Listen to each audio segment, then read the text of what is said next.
the drainage is becoming less. Most of the time, a ruptured appendicitis, you just put the drain in, treat the antibiotics, drains the pus, do the antibiotics, it'll seal off, and down the road you pull the drain and you're done. Which is what we're doing in you, which is what you're supposed to do in these situations. It's just taking forever, and now I can't explain that white count going up. I can't explain it. You're not having any redness on that PICC line site here. I'm just looking on here. Sorry. Yeah, that doesn't look infected. And we looked carefully throughout the rest of the belly on the CT, and there was nothing else that looked. So that's the challenge right now. Is I'm not 100% sure where to go. I think the options are we keep the drain that we have. Maybe talk with pharmacy about maybe sending up a bag of solution that we can draw out and inject some gentamicin or something into that wound and irrigate that through the weekend. His other thought was, honestly, it's drained enough. Maybe we just pull the drain, but it likely, you could end up needing another one. He said a lot of your pain is probably just from the physical drain coming out your side there at this point. I'm sure, yeah. But I don't think that explains the white count nor the tachycardia and things like that.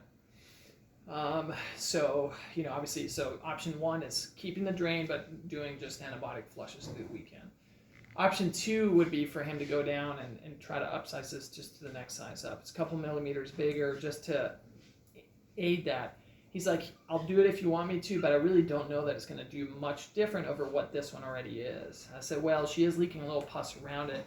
He said that's probably partly because that little port that's right up against there. And he said the problem is there's not a huge space for them to advance that port deeper than what it currently is. So he's like, we can do that if we want to try that, but he's not 100% sure that that's going to do any much difference from the current thing. The third option, I think, is to think about, should we take you back to the operating room this afternoon and try to laparoscopically wash that area out and place big drains in there, proper surgical drains that are closer in size to this rather than that little thing.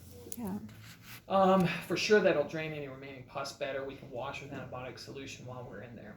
What are the dangers of this, of going back to surgery? Well, if we go back to surgery, even if it's just planning a washout, we have to go up ready that if we can, we take out the appendix. And if it's so inflamed and such a disaster that we even may end up taking out part of the colon. Okay, so that's the problem with this. The plan would be to go in and just try to wash out if there's any chance of safely getting that appendix out, taking that out. But anything like that could ultimately end up needing to do away with that right side of the colon that was so inflamed. Obviously, I don't want to do any of that, but if we go back to surgery, we have to at least be prepared that once we get in there, we don't know what's going to happen. Most of the time we can go in. The nice thing is you've got that drain right into the pus. I can follow that drain down, get into that cavity, wash it out, put a drain in, hopefully get out, but I'm going to try to look at the appendix while we're back there if we go back. So that would be the most aggressive of the options.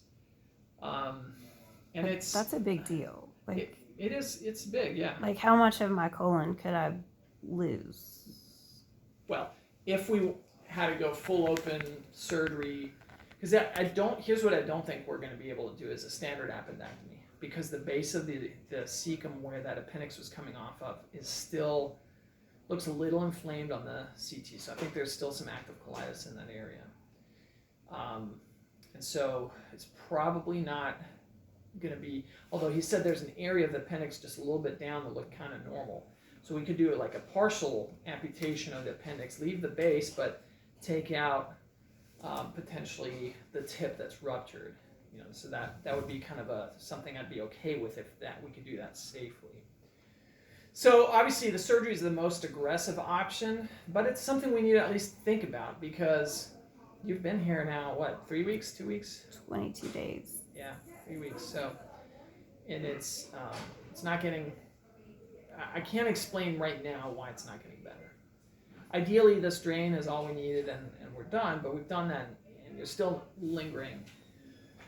But the problem with that, like I said, is anytime you go back to surgery in this sort of situation where you've had this active colitis in the right colon, there's still going to be active colitis, and we know that, is that any sort of surgery to the area could make things worse. That colon could tear, it could be so inflamed where just trying to get behind it could tear. That's going to be open surgery, removing that side of the colon. If we do something like that, you could end up with a temporary colostomy, even a little ostomy coming out. Yeah. So those are the dangers. It's unlikely that any of that would happen, but it's possible. It's absolutely possible in this sort of situation. So it all just depends on what is the right thing to do and how aggressive do we need to be.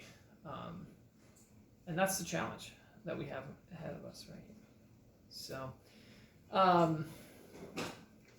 I need to run to the OR. I want you to think about the options. I'm going to come back after this next case and we're going to talk again. Okay? Don't eat or drink anything. Okay. So we can be open to do stuff and go from there. Okay? Okay. All right. I'll be back. Thanks, Doc.